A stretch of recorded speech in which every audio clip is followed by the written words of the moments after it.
This is the Tosche Station Report.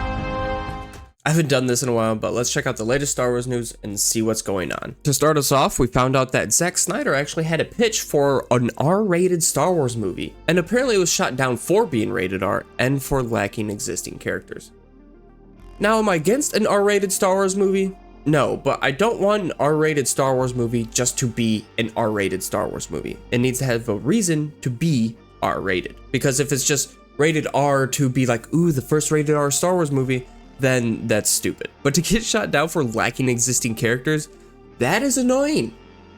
Because they can't let directors and writers be creative if they restrict them to the existing characters we have. And if they let them create new characters, then you can use those in your existing characters pool. That it is so ridiculous. This guy has the exact right point. We won't get a really cool crime lord show that focuses on like the Hutts and the dirty deeds they do, because it would probably be R-rated. And also because it won't have Luke Skywalker. It's so stupid. Maybe Star Wars Outlaws will change Lucasfilm's thoughts on that. I doubt it, but here's to hoping. Next up is we were going to get a new Ahsoka trailer this past week, but with Twitter being down, they're releasing it next week. I don't understand why Twitter being down had an effect. Is it just because that's one of their big marketing tools? It's not like YouTube was down, and it's not like Twitter was down for that long either. So I saw that and it kind of annoyed me, if I'm honest. But on the bright side, we got a couple more behind the scenes photos of Ahsoka, and it's this shot of her kicking this Inquisitor while I'm assuming getting attacked by another person or creature on the opposite side of her. One thing that's really interesting about this is that it looks like this lightsaber is slightly curved, which I don't know if that was the case the whole time, or maybe it's just the angle of this photo that makes it look curved. So that's interesting. Also, what's interesting is the fact that she only has one blade out. So I'm hoping we can get some playing with the turning on and off of the lightsaber, because we really don't get that much. And it's such an interesting idea that we haven't seen used. So I hope we get it. Will it happen?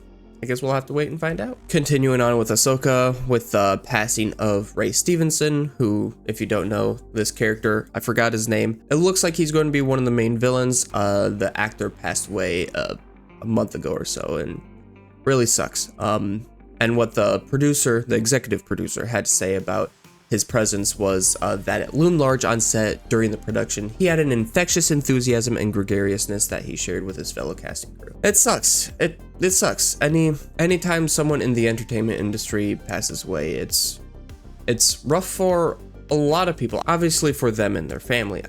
I don't want to take away from that, but also because of the impact they have on other people's lives through the entertainment that they do, whether it be music or acting or anything else. But yeah, I saw that, so I thought I'd share that with you as well. Moving on to a couple pieces of news about James Mangold's movie, is that Kathleen Kennedy revealed that his movie will connect to Rey's new Jedi Order movie. Now, I don't know how this is going to happen, if it's going to be through similar ideas and concepts of the movies, or if there's like one specific aspect of his Star Wars movie that then connects to the future of what Rey is trying to do.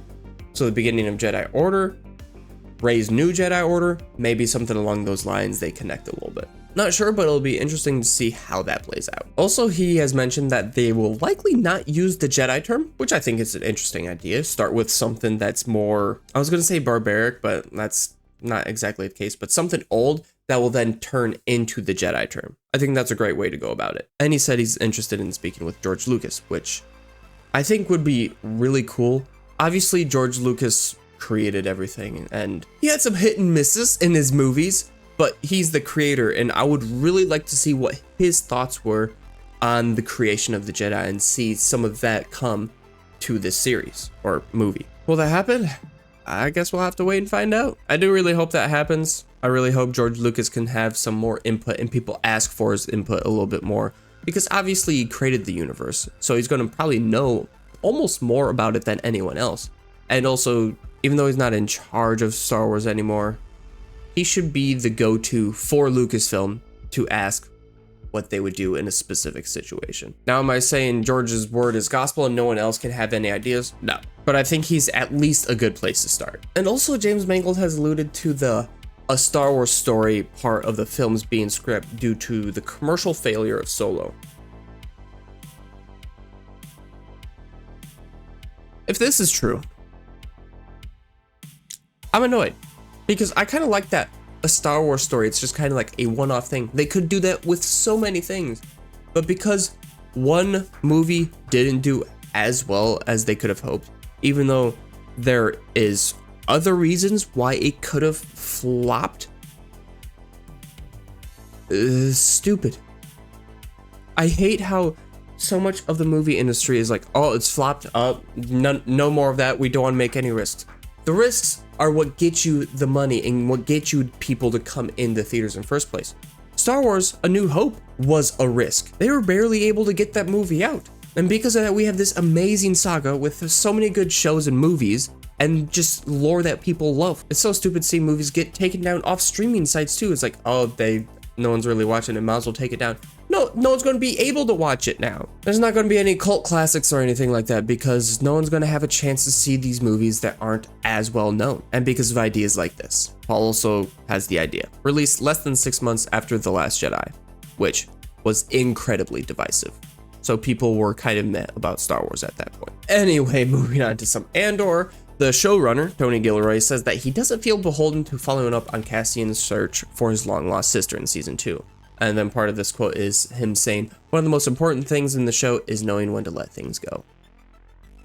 I'm not exactly sure how I feel about this, because I actually had this idea of, will they go back to looking for the sister in season 2? Apparently that's going to be a no, unless he's kind of throwing us for a curveball. But it was such a main part of like the first 3-4 episodes, I don't remember exactly. Andor searching for his sister and all the flashbacks with him before getting taken by Marva. It was all about him and his sister, and we're just not going to see that anymore. That whole idea of that like children camp was so cool, but we're just not going to see it anymore.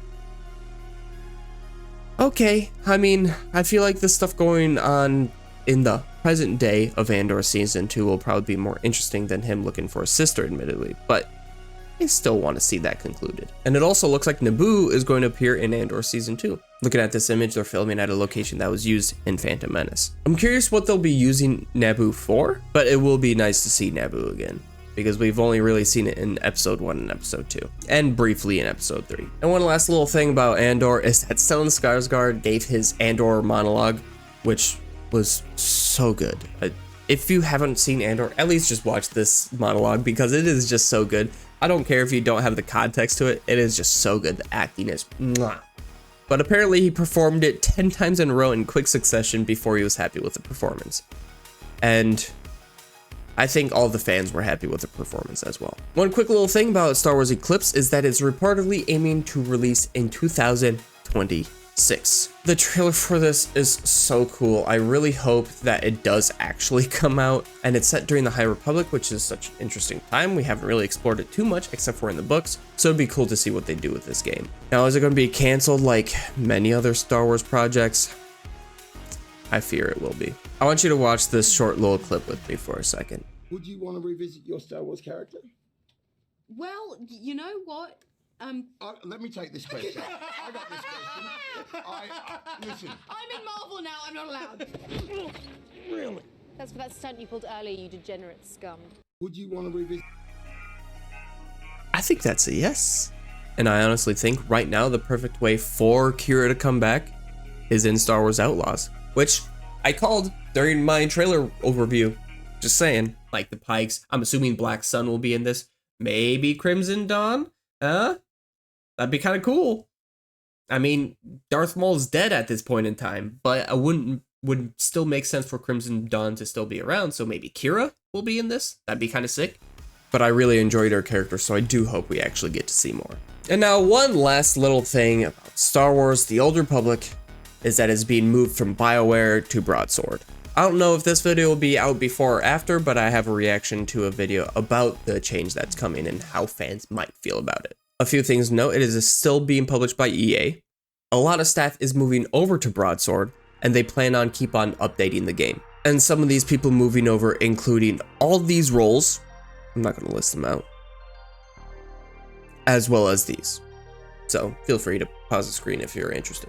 One thing that I'll bring up that I mentioned in the React video that may or may not be out by the time this video is out is that Broadsword is mainly in charge of maintaining 2 old MMOs right now. And that's kind of all what it seems like they're doing, maintaining. They're not really expanding or making the game much better. They're just keeping it alive, which I don't really hope they do for Star Wars The Old Republic. I don't want it to flatline. I want it to actually have a chance to gain some players back. Now, will that happen? Oof. I'm skeptical, but I'm hopeful. But that is all I have for today. Thank you for watching. If you enjoyed this video and if you enjoyed this content, please like, comment below what you thought about any of this news, and also consider subscribing. I got some videos I plan on hopefully rolling out fairly quickly. We'll see if I can get to editing them. But anyway, take care and may the Force be with you. I don't know why I got into like this pose. Can't even talk.